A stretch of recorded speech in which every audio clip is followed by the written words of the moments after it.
Subscribe કરો એ high news India channel ને પછી યુટ્યુબ એપ પર બેલ આઇકોન નું બટન દબાવો અને નિહાળો એ હાઈ ન્યૂઝ ઇન્ડિયા ચેનલ.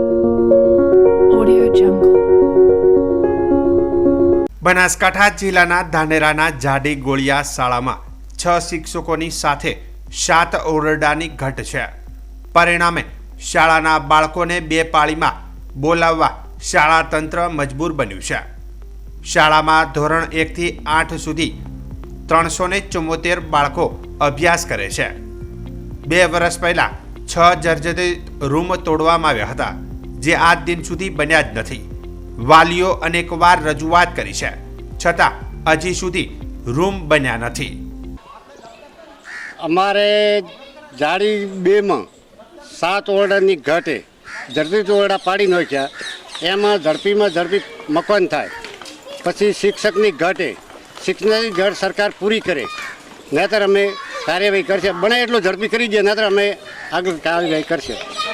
મારું નામ માનાભાઈ રૂપાભાઈ પટેલ. જાડી 2 પ્રાથમિક શાળાની અંદર છેલ્લા 2.5 વર્ષથી 6 જર્જરિત ઓરડાઓ પાડી નાખવામાં આવેલ, ડેમેજ બોલાવીને આજ તારીખ સુધી હજી એ ઓરડાઓ બન્યા નથી.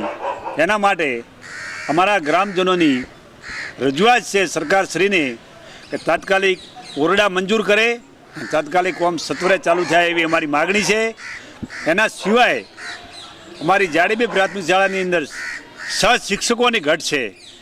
એ શિક્ષકો પણ તાત્કાલિક એમની નિમણૂક થાય. એના માટે અમારી સરકારશ્રીની નમ્ર વિનંતી છે કે તાત્કાલિક આ પ્રશ્ન અમારો સોલ્યુશન થાય, એટલે બાળકોને કોઈ તકલીફ ન પડે. એના માટે અમે ગામજનો દિલથી રજૂઆત કરીએ છીએ. અને જો અમારી આ માગણી સ્વીકારવામાં નહીં આવે, ઝડપી એનું નિરાકરણ નહીં આવે, તો અમારે ગોધી ચિત્યા માર્ગે જવું પડશે એવું અમને લાગી રહ્યું છે. જય દ્વારકાધીશ. નામ રબારી ભોમજીભાઈ. તો બીજી બાજુ શિયાળાની સિઝન હોવાથી બાળકોની દિશા અને દશા ખરાબ છે.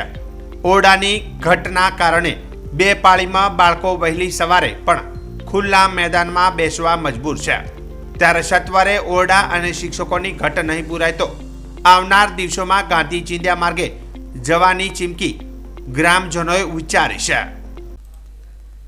3 દિવસ પહેલા વિજ્ઞાન જાથાના જયંત પંડ્યા અને તેમની ટીમ થરા પહોંચી હતી અને તેમને થરાના ભુવાજી વાઘજીને દોરા ધાગા કરી લોકોમાં અંધશ્રદ્ધા ફેલાવતા હોવાનો આક્ષેપ કરીને તેમને પકડી પાડ્યા હતા. અને તે બાદ ભુવાજી વિરુદ્ધ થરા પોલીસ મથકે અરજી આપીને તેમને થરા પોલીસ મથકે લઈ જવાયા હતા, જ્યાં ભુવાજીએ હું હવે આવું કામ ક્યારે નહીં કરું તેવું કહીને હાથમાં બેનર લઈને માફી માંગી હતી. જે બાદ ભુવાજીને છોડી મુકાયા હતા. જોકે તે બાદ ભુવાજીના સમર્થકો ઉમટી પડ્યા હતા અને જયંત પંડ્યાએ ભુવાજી સાથે ખોટું કર્યાનો આક્ષેપ કરીને આજે પૂનમના દિવસે ભુવાજીના થરાના સિગોતર માતાના મંદિરે ધૂણશે અને જો જયંત પંડ્યામાં તાકાત હોય તો આવીને રોકી બતાવે તેવી ચેલેન્જ આપી હતી. જેને લઈને આજે થરા ભુવાજીના સમર્થનમાં હજારો ભક્તો અને સમર્થકો પોતાના હાથમાં વિવિધ બેનરો અને પોસ્ટરો લઈને ઉમટી પડ્યા હતા, જેમાં જયંત પંડ્યા ખોટી જગ્યાએ મંડ્યા, વિજ્ઞાન જાથા ખોટી, અમારી શ્રદ્ધા સાચી જેવા અનેક સૂત્રો લખીને જયંત પંડ્યાનો વિરોધ કરીને ચેલેન્જ આપી હતી કે અહીં કોઈ તાંત્રિક વિધુ કરતું નથી. અમારી આસ્થાને જયંત પંડ્યાએ ઠેસ પહોંચાડી છે. જો જયંત પંડ્યા જોડે ભુવાજીના વિરુદ્ધમાં કોઈ પુરાવા હોય તો રજૂ કરે તેમ કહી આક્રોશ વ્યક્ત કર્યો હતો અને કહ્યું હતું કે ભુવાજી આજે ધૂણશે, જો જયંત પંડ્યામાં તાકાત હોય તો અહીં આવીને રોકી બતાવે. જોકે ભુવાજીએ આક્રોશ ઠાલવતા કહ્યું કે મને જયંત પંડ્યાએ આવી રીતે ખોટી રીતે ડરાવી ધમકાવીને ભયભીત કરી દીધો હતો અને જેથી હું ગભરાઈ ગયો હતો. મને ખોટી રીતે પોલીસ મથકે લઈ જઈને માફી મંગાવી હતી. હું કોઈ અંધશ્રદ્ધા ફેલાવતો નથી કે કોઈ જોડે પૈસા લેતો નથી. અહીં લોકો શ્રદ્ધા લઈને આવે છે અને માતાજી તેમનું કામ કરે છે. હું આજે અહીં ધૂણવાનો છું. જો તાકાત હોય તો જયંત પંડ્યા આવીને રોકી બતાવે. વિજ્ઞાન જાથાના જયંત પંડ્યાના વિરોધમાં ઉમટી પડેલા ભુવાજીના ભક્તોમાં ભારે રોષ ભભૂકી ઉઠ્યો હતો. જોકે ભાજપના નેતા અને થરા માર્કેટયાર્ડના પૂર્વ ચેરમેન અણદાભાઈ પટેલ પણ ભુવાના સમર્થનમાં પહોંચ્યા હતા અને કહ્યું હતું કે ભુવાજી કોઈ તાંત્રિક નથી, અહીં આવવાથી લોકોના દુઃખ દૂર થાય છે. જયંત પંડ્યા જોડે ભુવાજી ખોટા છે તેવા પુરાવા હોય તો તે રજૂ કરે. હું પણ અહીં આવું છું અહીં કોઈ ખોટું કામ થતું નથી. તમે તાંત્રિક વિધિ કરતા હોવાના આક્ષેપો થયા છે. પોલીસ મથકે લઈ જવાતા શું હતો સમગ્ર મામલો? સાહેબ મામલો હાવ ખોટો કર્યો છે એને મારા માથે. હું તાંત્રિક વિધિ કરતો નથી અને કોઈ દિવસ કરીએ નથી. મને ખબર પડતી નથી તાંત્રિક વિધિ કેને કહેવાય. હું તો એક માતાજીની શ્રદ્ધાથી એના વિશ્વાસથી જે માતાજી આશીષ આલે છે એ લોકોના કામ થાય છે. અને જૈન પંડ્યાએ મને ખોટો વગોયો છે, કરોડોનું એવું બધું કીધું છે ખોટું મને, તો એ મને સાબુત કરી આપે. ઝાપડપરામાંથી ઝાપડપરાવાળા માણસો મારી હાજરીમાં છે, એ એવું કહેવા માગે છે કે અમને એક ઘર બતાય કને કરીતું હતો. જૈન પંડ્યા આવું ખોટું કરે છે મારા માથે. મેં એમનું શું બગાડ્યું છે એ આવીને મને બનાસકાંઠામાં સાબુત કરી આપે. અત્યારે લોકો એકત્રિત થયા છે, શું કારણ છે? હે, લોકો એકત્રિત થયા છે, આજે ધૂણવાના છો તમે? હા, આજે ધૂણવાનો છું. જયંત પંડ્યા એવું કહ્યું છે કે પોલીસને પણ મોકલવું જોઈએ. તો મોકલી દો, પોલીસને મોકલી દો. હું જ્યાં ખોટું કરું છું. મને જે માતાજી આવે છે, જે મને જે સત્યના માર્ગે લઈ જાય છે, સત્યના માર્ગે ચાલું છું અને જે થાય માતાજી કેવરાવે છે એ વસ્તીને કહું છું. ઘટના બની, ભુવાજીને પોલીસ મથકે લઈ જવાયા, માફી મંગાઈ, અહીંયા હજારો સમર્થકો ઉમટી પડ્યા છે, જયંત પંડ્યાનો વિરોધ કરી રહ્યા છે. ખરેખર ભુવાજી એક તો અપાહિત છે. વર્ષોથી પોતાને માતા ઉપર શ્રદ્ધા હતી ને માતાજીના આશીર્વાદથી એમના લગ્ન પણ થયા. અને તમે જોતા હશો કે અમે આટલા વર્ષોથી જુઓ છે પણ ભુવાજીની સાદગાઈ છે. મંદિરે પૂજા કરે છે, પોતે આસ્થા રાખે છે, પોતે કોઈના પૈસો લેતા નથી. હું પણ દર વર્ષે 1-2 વખત તો દર્શન કરવા આવું જ છું. અને માતાજીની શ્રદ્ધાથી જેને કોઈને હાજુ થાય તો પોતાને કોઈ મોદગી હોય કે બીજું હોય કે કોઈ ઘરનું હોય કે એવા કામો માતાજીની શ્રદ્ધા રાખીને લોકો આવે, એમને ભુવાજી કહેતા હોય છે કે માતાજી તમારું સારું કરશે ને માતાજીનું સારું કરે તો કૂતરાને રોટલા નોખજો કે આવું કંઈ કહે છે. પણ પૈસાની માગણી કરતાં કોઈ જોડો હજી કોઈ પ્રશ્ન આવ્યો નથી. જે જાથાવાળાએ જે કર્યું છે એ ખરેખર નિંદનીય છે. એમણે ખોટું કર્યું છે. આવા ભુવાજીને એમના ઉપર ખોટા કેસ કરવાનો જે કારવતરું કર્યું છે એ ખોટું છે. અને કદાચ એવું હોય કે છે કે હમણાં ભુવાજીએ કીધું કે 8 તમારા ઉપર અરજીઓ છે, તો 8 અરજીઓ હોય તો અરજીઓની નકલો પણ એમને આપવી જોઈએ અને પોલીસ સ્ટેશને નકલો રજૂ કરવી જોઈએ. પણ જે પણ કાર્યવાહી કરી છે ખોટી છે. તમે જોતા હશો તો મદ્રેસાઓમાં જે પૂજાઓ કરે છે એમને તો સરકાર પગાર આલે છે. અહીંયા અમારા દેવી દેવતાઓની જે પૂજા કરે છે એ કોઈ પગાર લીધા વગર કરતા હોય છે. અમારા હિન્દુ ધર્મની આસ્થા છે, દેવીની આસ્થા છે, એટલે અમે એમને પગે લાગીએ છીએ, એમને પ્રાર્થના કરીએ છીએ કે મારે આ દુઃખ છે, આ દુઃખ મારું મટી જાય એના માટે માતાજી હું તમારા દર્શન કરવા આવ્યો છું અને દર્શનથી મને લાભ થાય એવી હું વિનંતી કરું છું. 2 રવિવાર કે 3 રવિવાર હું દર્શન કરવા આવીશ, આવું પણ લોકો કહેતા હોય છે. એટલે એ રીતે માતાજીની આસ્થાથી એમના દુઃખો મટતા હોય, એમની શ્રદ્ધાથી એમના કામો થતા હોય છે. તો ભુવાજી કોઈ ખોટું કામ કરતા નથી. ખરેખર આ વિસ્તારની અંદર ભુવાજીની જે છાપ છે, જે સારામાં સારા લોકોને મદદ થાય એવું પોતે કામ કરે છે, લોકોની આસ્થા માતાજીમાં રહે એવું કામ કરે છે. થરામાં આજે જયંત પંડ્યાને આવીને ભુવાજીને ધૂણતા રોકવાની ચેલેન્જ આપ્યા બાદ ભુવાજી હજારો ભક્તો વચ્ચે જાહેરમાં ધૂણીને જયંત પંડ્યાને માતાજીનો પરચો આપશે તેવી વાત કરી હતી. તો ત્યાં આવેલા ભક્તોએ પણ માતાજીના પ્રત્યેની આસ્થાની વાત કરી હતી. જ્યાં એક ભક્તે આ ભુવા પાસે આવતા માતાજીએ કેન્સર મટાડી હોવાની વાત કરી હતી. તો કેટલીક મહિલાઓએ જયંત પંડ્યા સામે આક્રોશ વ્યક્ત કરીને કહ્યું હતું કે અમારી પાસે કોઈ દિવસ ભુવાજીએ પૈસા લીધા નથી. જયંત પંડ્યાએ અમારી આસ્થાને ઠેસ પહોંચાડી છે. તે સાચો હોય તો અહીં આવી બતાવે. મારું નામ શારદાબેન. ભુવાજીને હાવ ખોટે કર્યું છે, બરાબર છે. ભુવાજી એકદમ શરાબી છે અને ભુવાજી માતાજીના આસ્થાથી બધાને આશીર્વાદ આલે છે અને રૂપિયો લેતા નથી, કોઈને ચિંતરતા નથી. અને ભુવાજી હારે આ ખોટું થયું છે. એટલે હું તો એમ જ કહેવા માગું છું કે ભુવાજીને ન્યાય મળે, બરાબર છે. મારું તો એ જ કહેવું છે. અને માતાજી એને પણ સજા કરે, હું એવું કહેવા માગું છું. ખોટા ધૂણતા નથી તો પણ આવી જાય ને. હમે ખોટા ધૂણતા હોય તો હમે આવી જાય જયંત પંડ્યા. અત્યારે મારે જોવું છે કે જયંત પંડ્યા શું કહેવા માગે છે અને અમારે શું કરવું છે. એમ એને સજા થવી જોવે, બરાબર નહીં, એ અમારું કહેવું છે. એટલે અમારા ભુવાજીને અપંગ હતા, એને જરાય પણ દયા નથી આવી. એટલે અમે તો એવું જ કહેશે કે એને સજા થવી જોઈએ. અને કોણે અરજી આલી છે ને એ અમારે સાબુત કરવું છે. કોંતાબેન મડકોલ ભેગા હતા. ભુવાજીને હાવ ખોટું કર્યું છે. નિર્દોષી મોણાને હાવ ખોટા ગેલમાં લઈ ગયા છે. એનો કોઈ અન્યાય છે. ભુવાજીને અમને મારા છોકરાને 32 વર્ષે કોઈ નોકરીનો આધાર નહોતો.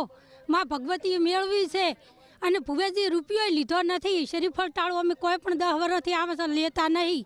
અને ખૂબ માતાની શ્રદ્ધા છે અને શ્રદ્ધાથી માતા કોમ કરે છે અને ભુવાજીને સાક્ષાત કોઠે છે. ભુવાજી રહી જ અમે 77 વણવટી મોનસ.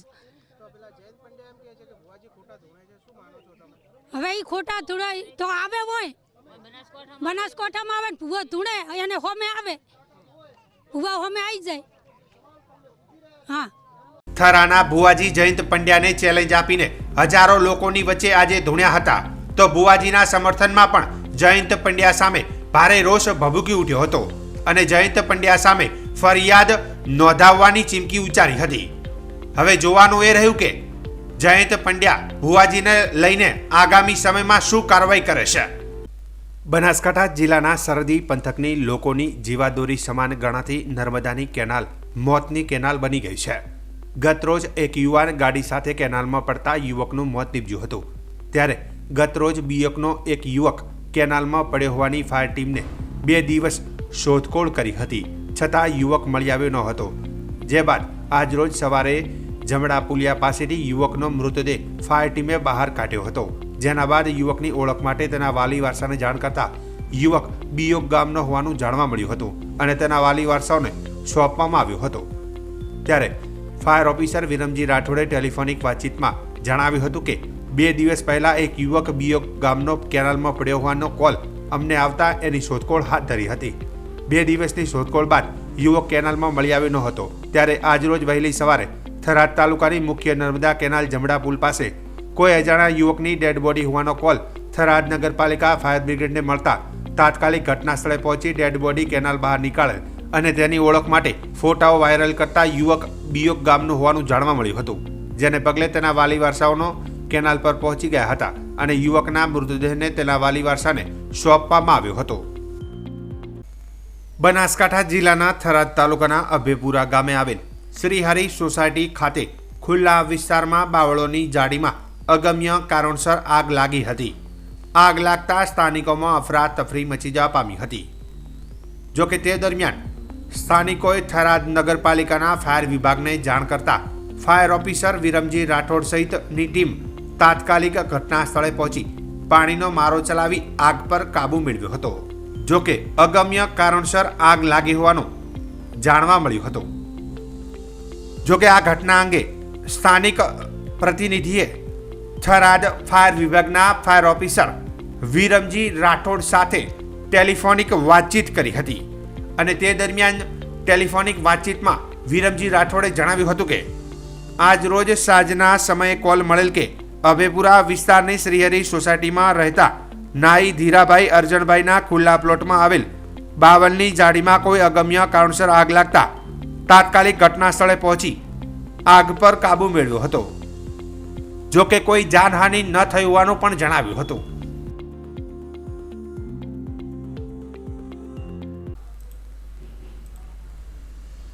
બનાસકાંઠાના ડીસા શહેરને 200 વર્ષ પૂર્ણ થતા તથા જિલ્લાની સંસ્કૃતિને ઉજાગર કરવાના હેતુથી રાજ્ય સરકાર શ્રી દ્વારા આદર્શ હાઈસ્કૂલ ડીસા ખાતે ધારાસભ્ય શ્રી પ્રવીણભાઈ માળીના અધ્યક્ષસ્થાને સાંસ્કૃતિક કાર્યક્રમનું આયોજન કરાયું હતું.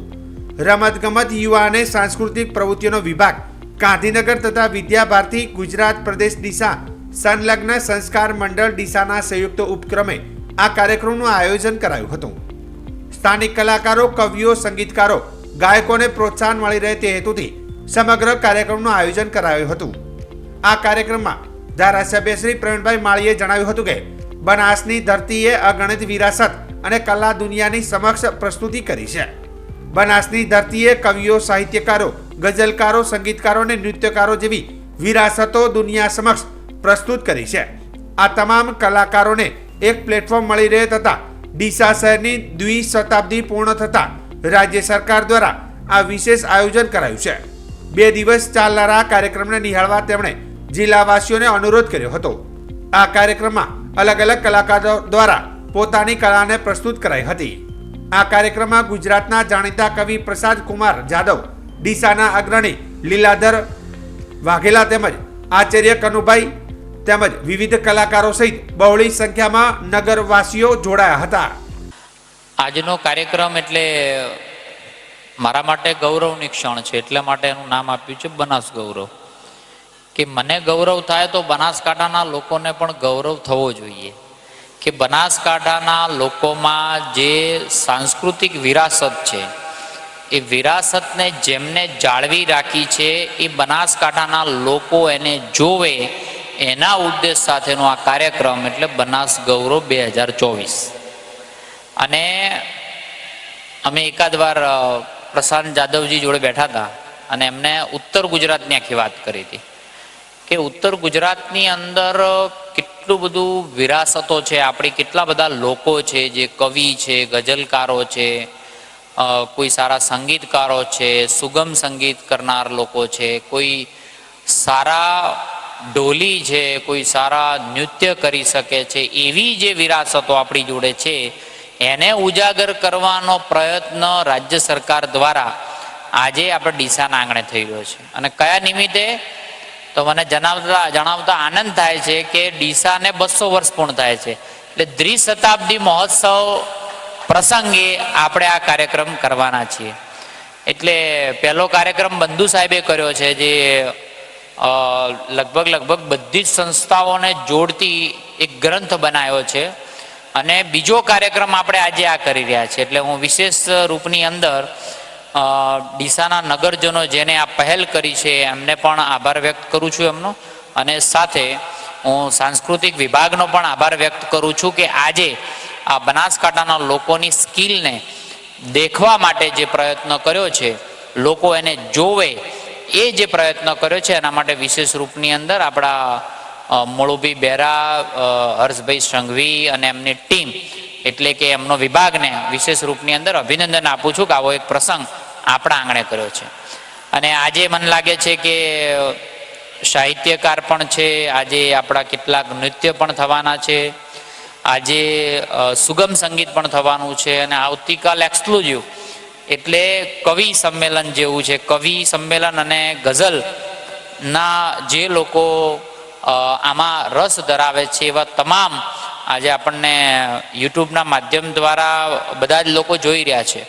તો ડીસાના નગરજનો, બનાસકાંઠાના લોકોને પણ હું વિનંતી કરું છું કે આ કાર્યક્રમને ચોક્કસ નિહાળજો.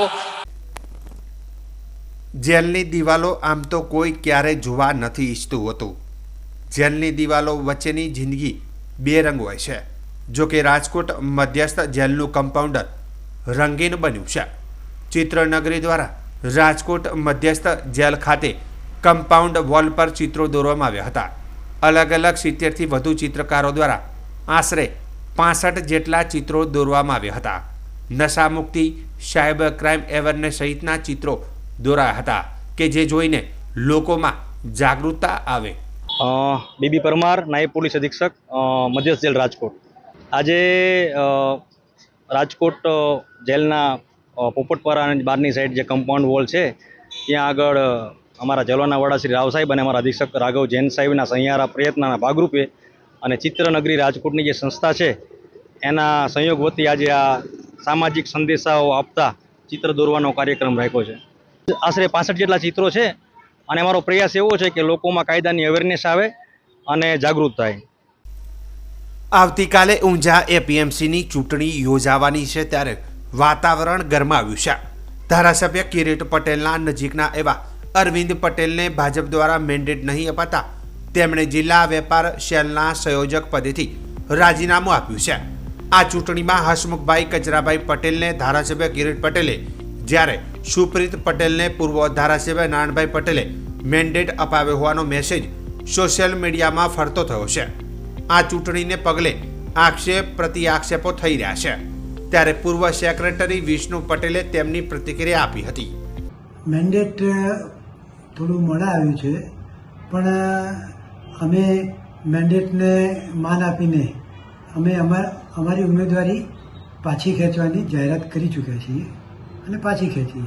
પણ જ્યારે ચૂંટણી થશે ત્યારે બેલેટ પેપરમાં આપનું નામ આવશે. તો તો ત્યારે મતદારને કેવી રીતે સમજાવશો? કોઈ મતદાર આપને મત આપે તો એ તો ભૂલથી કોઈ કદાચ આપી દે તો એમાં કંઈ આપણે કહી ના શકીએ, પણ અમારા પ્રયત્નો છે કે પેનલને વિજેતા કરવી. અમે ઉમેદવાર તરીકે નથી. હવે અરવિંદભાઈ જે આપના ખાસ સમર્થક હતા, જે એવું કહી રહ્યા છે કે મારી સાથે ધારાસભ્ય ગદ્દારી કરી, સંસદ સભ્ય માટે પણ કેટલાક શબ્દો પ્રયોગ થયો, શું કહેશો આપ? મેન્ડેટની યાદી જાહેર થઈ એના પછી એમને સ્વાભાવિક છે કે કંઈક થોડો આક્રોશ હોય, મન દુઃખ થયું હોય, અને આટલા વખતથી પ્રયત્ન કરતા હતા, મહેનત કરતા હતા બધું, એટલે થોડુંક ટાઈમ એવું રહેશે એમને, પણ એ અમારા મિત્ર જ છે અને અમારી સાથે જ રહેવાના છે, રહેશે. ચૂંટણી બાબતે હવે મતદારોને આપ શું અપીલ કરો છો? તમને મત ના આપે? મતદારોને હું એવી અપીલ કરું છું કે પક્ષનો જે મેન્ડેટ આવે છે એ મેન્ડેટને જીતાડવા માટે પ્રયત્ન કરે અને મેન્ડેટના 10 ઉમેદવારોને મત આપે. અને ભૂલથી પણ આપને કોઈ મત ના આપે એ તો એમને જ ભૂલ થઈ જાય તો તો ભાઈ સર, એ તો મત બગડશે ને? એ તો આટલા બધા મતો હોય એમાં ક્યાંક એવા તો નાની મોટી ભૂલો થતી હોય છે. આપે પક્ષના તમામ હોદ્દાઓ પરથી રાજીનામું આપ્યું છે. કેમ રાજીનામું આપવું પડ્યું? અત્યારે એપીએમસી ઊંઝાની ઇલેક્શન ચાલી રહી છે. મેં એમાંથી ખેડૂત વિભાગમાંથી મારી ચંદ્રાવતી સેવા સહકારી મંડળીમાંથી મેં ઉમેદવારી કરી હતી અને પાર્ટીએ કાલે મેન્ડેટ જાહેર કર્યા. એમાં મારું નામ કપાવાથી હું વ્યથિત છું, પરંતુ મેં પાર્ટીને જે ઉમેદવારોને મેન્ડેટ આપ્યા છે એમને સમર્થન જાહેર કર્યું છે અને મેં મારી ઉમેદવારી પરત ખેંચી છે. ત્યારે આ બાબતે જે કોઈ નેતાઓએ એમની ભૂમિકા ભજવી છે અને પોતાના રોટલા શેક્યા છે એમને ખુલ્લા પાડવું એ પણ હું મારી નૈતિક ફરજ સમજું છું. અને એ ન્યાય અમારા ઊંઝા મત વિસ્તારના જે લોકલ નેતાઓ છે, નારાયણ કાકા, હરિભાઈ સંસદ સભ્ય અને કિરીટભાઈ ધારાસભ્ય, એમને પોતાના માણસો અને પોતાના સમાજની ચિંતા કરી છે. કાર્યકર્તાઓની કોઈ ચિંતા કરી નથી. હું 30 વર્ષથી પાર્ટીનો સક્રિય કાર્યકર છું અને એક વફાદાર સૈનિકની માફક મેં પાર્ટીના સક્રિય કાર્યકર તરીકે સતત કામ કર્યું છે. આ વિસ્તારના તમામ કાર્યકરો આ બાબત સારી રીતે જાણે છે. ત્યારે મને આ નિર્ણયથી ખૂબ આઘાત લાગ્યો અને આ ત્રણેય નેતાઓએ મારી એક કાર્યકરની રાજકીય હત્યા કરી હોય એવું હું અનુભવી રહ્યો છું. અને એ ન્યાય હું આજે વેપાર સેલ મહેસાણા જિલ્લાના સંયોજક તરીકે જે જવાબદારી નિભાવતો હતો એ પદેથી પણ રાજીનામું આપું છું. પરંતુ હું પાર્ટીનો એક કાર્યકર છું. એ ન્યાય અને પાર્ટી માટે કામ કર્યું છે એ કારણે હું પાર્ટીનો હંમેશા શુભેચ્છક બની રહીશ. હું પાર્ટીની હિન્દુત્વની વિચારધારાનો ખૂબ જ સમર્થક છું અને એ કારણે હું પાર્ટી સાથે હંમેશા રહીશ.